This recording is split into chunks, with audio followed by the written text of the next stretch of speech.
It had gotten late and was beginning to feel just a bit chilly as you made your way out of the hills, but the cold in the air hadn't dampened anyone's spirits. The four of you walked back home together side by side down your neighborhood street, discussing the evening with each person, trying to prove that they were the one who caught the most fireflies. You knew that whoever really did catch the most didn't matter much anyway. All that mattered was that you all had a good time, which, judging by the smiles on everyone's faces, you did. This game is really good at like portraying the like fun and innocence of being a child, and I love it.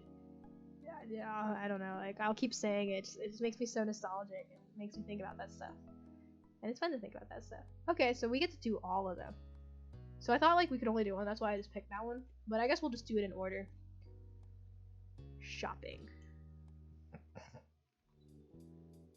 Come back before it gets dark, alright, sport?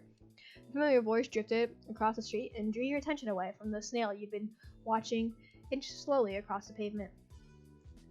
Cove waited in front of his dad, pushing his green hair back off his face, from where the breeze was blowing it over his glasses. I wonder if we get to see a picture of his mom or something, or like meet her at some point to like see if she also has green hair. Cause I think he gets his eyes from his dad.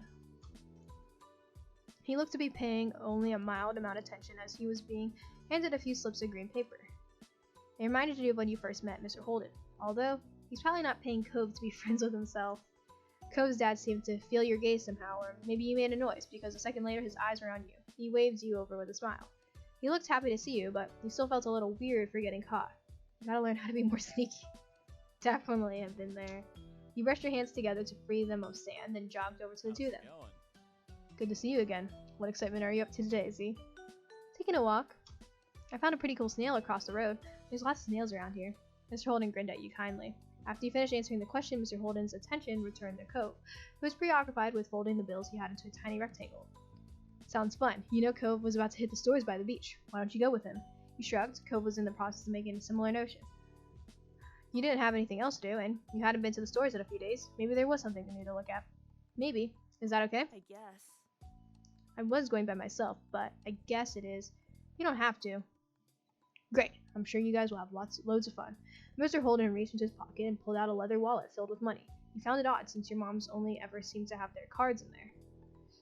Is that alluding to something? Am I too young? I'm just ignorant when it comes to that stuff. Here. He leaned in to pass a crisp pen to Cove, giving him a wink and a whisper. Get something for your friend too. Sure. Good kid. That's my boy. Cove's dad ruffled his son's hair as he was straightening back up the bill, and his hand still held out towards the green-haired boy. Take care. Cove accepted the bill after a second and slipped it into his pocket. Then with one last nod to his dad, he turned and started walking. I wonder if this is alluding to him having a crush on me, and his dad knowing, and his dad teasing him, but I'm really not sure. You followed after him, intrigued with the possibility this outing might bring. I remember feeling that way in like middle school, because I'd be like, it's so obvious this guy has a crush on me, but then at the same time, like, but I don't want to assume that, because I feel like that's so egotistical. I remember having those thoughts. You followed after him, intrigued with the possibility this outing might bring. Cove strayed toward the gentle tide creeping up the sand, and you fell into place beside him. It was a nice day, the sun was shining, and there weren't many clouds in the sky, though the wind coming off the ocean kept it from being too hot.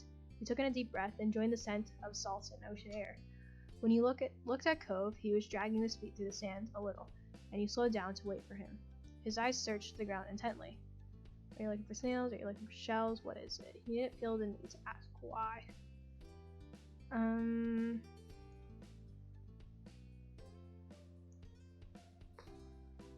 I probably assume he's looking for shells. Cove startled a little at the sound of your voice and mumbled, sort of. If you see any, you can let me know. You could manage that. You dropped your view to the sand, walking carefully so you didn't step on any. You were good at finding shells. You had a lot of them at home and always found new ones whenever you visit the beach. I wonder if he wants shells now that he saw our collection.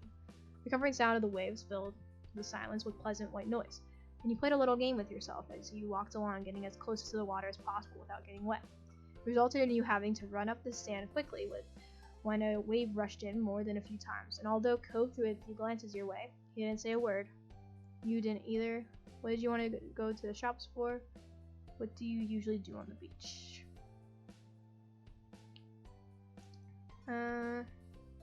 Yeah, I'd probably ask about the shops.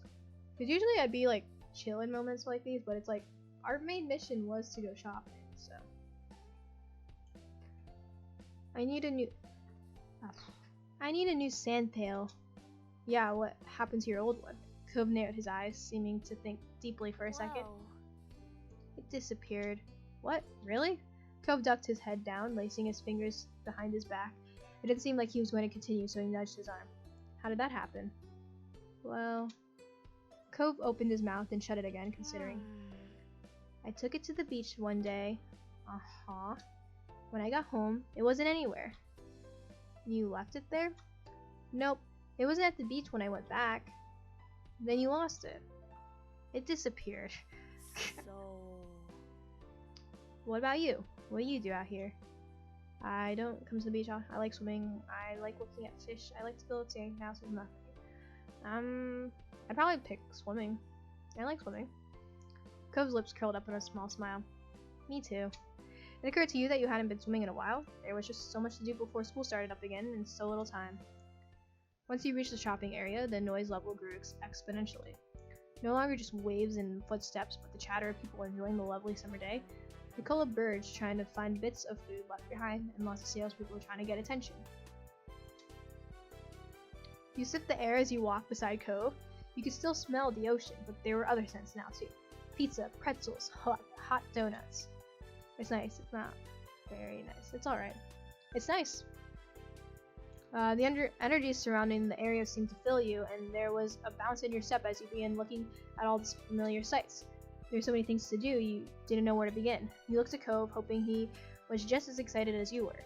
Cove was glancing from one side of the street to the other with a look in his aquamarine eyes that you couldn't quite work out. Oh yeah, speaking of the vocabulary this kid has, I don't think I knew the color aquamarine at the age of 8. Come on, you know, let's be real here. What's that? Cove points to a large crowd of people gathering near a few tables, with large, colorful umbrellas blooming from their middles. You couldn't see past the adults who were blocking the way, but you knew there must be something worth seeing. Without another word, the two of you hurried over to see what all the commotion was about. Feast your eyes on the amazing Alexander! In the center of the crowd was a man with a tall hat and a funny green coat that had 3 long tails. There's a little table next to him with a cloth hanging over it that read the amazing Alexander in glittery golden script. Why tell people his name if it's already on a sign? Tell that to YouTubers or streamers when they announce what they're doing. When it's already in the title, probably. Cove hummed with understanding, then turned to walk, just as the amazing Alexander began shuffling a deck of cards. Ooh. Maybe we could stay and watch. Cove glanced back at the man. He then briefly lifted his arms up off his sides before returning them to place. You grinned, waving for him to follow you as you raced back to stand in the crowd. With that, it began. The magic man pulled one card of the deck, showing it to the curious onlookers. It was a 4 of diamonds. Watch closely. You did, squeezing through a few of the adult onlookers to get a better view. Suddenly, the man snapped his fingers and the card just disappeared. Whoa. The amazing Alexander, who had earned his title, turned his head and looked directly at you. He reached out with a kind smile. What's this behind your ear? Nothing. Tell me. You backed away. I feel like in a situation like this, usually I'd be shy with strangers, but I'd be so captivated that I'd be like, nothing? It was true. You didn't keep anything there. It smelled like popcorn and candy when he stepped closer, and you wrinkled your nose in confusion as you watched him. He felt a tug, and then he pulled the 4 diamonds out from behind your ear. Well, you knew that it couldn't really have come from your ear, but you still didn't get how he'd done it. There was a light applause in the crowd, and the man gave a deep bow. This is for you. The magician plucked a pair of balloons from a clump of them tied down to his table. Both were in the shape of a dolphin instead of being a normal circle. And one for your friend too. Thank you for being my assistant. Wow. Now you are really grateful he chose you. After that, he went to someone else in the crowd. Pick a card, any card. My uncle does that every time he visits. Not the balloons, the stuff with cards. Cove spoke plainly while reaching over to take the dolphin that had been designated for him. Yeah, I had a feeling he was a little bittersweet about this. Maybe it wasn't so special. Cove was just ruining the fun. At least you had a fun time. You wondered if Cove's whole family was magic. At least you had a fun time. You saw a magic ship and you got a great balloon. That was more than enough to make it a worthwhile event. You thought that if you could find a card to practice with, maybe you could make it disappear too. The crowd started to clear some, and you noticed to the side there was a whole rack of brightly colored kaleidoscopes on display. You took a kaleidoscope, picked up a Rubik's Cube, picked up a magic 8-ball. You walk past the toys. Probably out of all these, I'd pick up a kaleidoscope. Ooh, these are cool. You shifted your balloon string to your other hand so you could bring the mysterious tunnel to your eye. A whole palette of colors appeared right in front of you, spitting into all kinds of different shapes as you twisted the end of the tube. Cove picked one up and looked through, twisting the tube at the end. After a second, he set it back on the rack, moving to the other side of the stall. He went under the awning, careful of his own floating dolphin, and you joined him. Did you have places like this in your old town? Are you having fun? I don't really like it here, you said nothing. I'd probably ask him about his old town.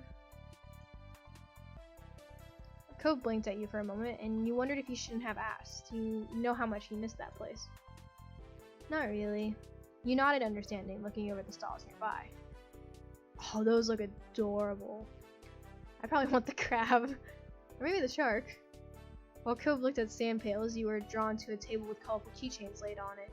They were sewn in the shape of sea creatures, and there was a plaque that read, "Handmade," standing proudly in front. There were lots of different types. You saw a dolphin, a shark, a crab, a turtle. Yeah, I'll go with the crab. Your hand stopped on the crab, claws raised and a tiny smile on his face. It had big eyes and little legs, and the fabric was smooth when you picked it up. You had seen a few crabs at the beach before, though they usually scuttle away before you got the chance to look at them closely. You liked the idea of having a crab all of your own, even if it was just a soft animal.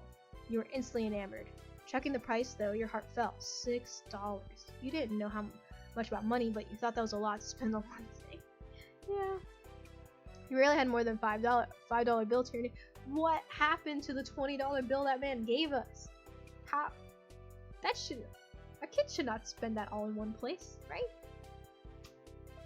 Though that changed the day you met Cove and his dad. You still had the $20. Okay, there you go. Mr. Holden gave you to hid it away in your room. Oh, but you don't have it on you. It was a grand sum of money, but you couldn't spend something that was at home instead of in your pocket. Yeah, you're right. Maybe you'd have to ask your mom to bring you here again one day now that you knew what you wanted. Is that what you want? Huh? Oh, it's $6. I didn't bring any money. Alright. It's fine. Oh my god, precious boy. Thank you. Really? Are you sure? Hooray, you don't have to. I don't want you to get it for me. Yeah, usually when people are like, I always say, are you sure? Cove took the keychain from your hands, and that was that. He was holding a small yellow bucket for himself too. My dad told me to. Sure. You smiled, pleased to have things work out. It was nice of Cove's dad to let Cove buy something for you too. You had to remember to thank him next time you saw him.